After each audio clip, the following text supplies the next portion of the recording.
That would be fun to open this Canon EOS M6 Mark II refurbished version directly from Canon USA. Return policy with a lot of nice packaging. An M6 Mark II recording the M6 Mark II, in this case a refurbished one, and in that case Atmos Ninja 5 doing the actual recording. That's about as good as you can get with packaging. And then we've got even more Canon with their counterfeit information, third party or counterfeit stuff. Okay, thank you for purchasing blah blah blah. Some information there for additional support, 1-year warranty, which is the same as a new product. Again, very good packaging. I'm not sure if that's been used or not, but it looks to be in decent condition. I don't use those anyways. So the battery was hanging out with other hard surfaces. I don't know how I feel about that. I think if they're gonna put bubble wrap around something, they should bubble wrap the battery, because that's the most dangerous thing. Charger for the M6 Mark II, LPE17. It looks very clean for refurbished. It's possible this is new and the camera's refurbished. Hard to say, but it looks very good. Just get an idea of what a refurbished thing directly from Canon USA looks like. There is a bit of scratching on the side here. The camera itself. 1 bubble wrap, 2 bubble wrap, plastic. Ooh, that's pretty.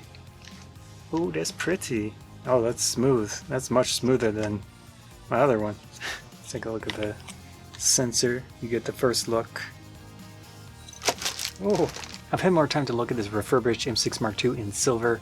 There are some little flaws and damage. First off, on the bottom, these little feet have some paint removed. That's expected. The silver finish is definitely not as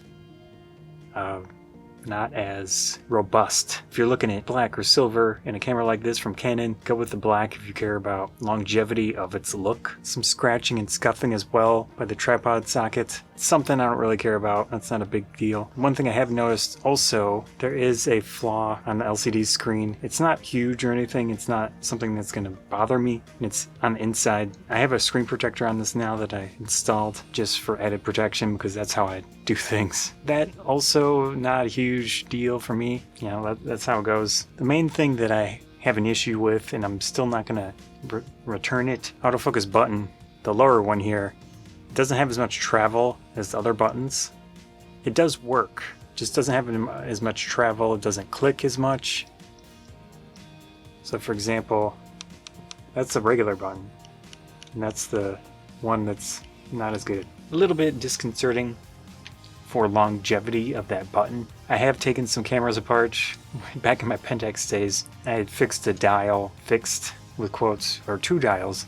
I went into those cameras and messed around and successfully cleaned them up. So if I ever have to do this and I have it long enough, maybe I'll make an attempt. But by then, hopefully this camera won't be as important. I have a full year of use, so I'm going to try to put this through its paces as much as possible. This is going to actually be my indoor camera most likely, so we'll see.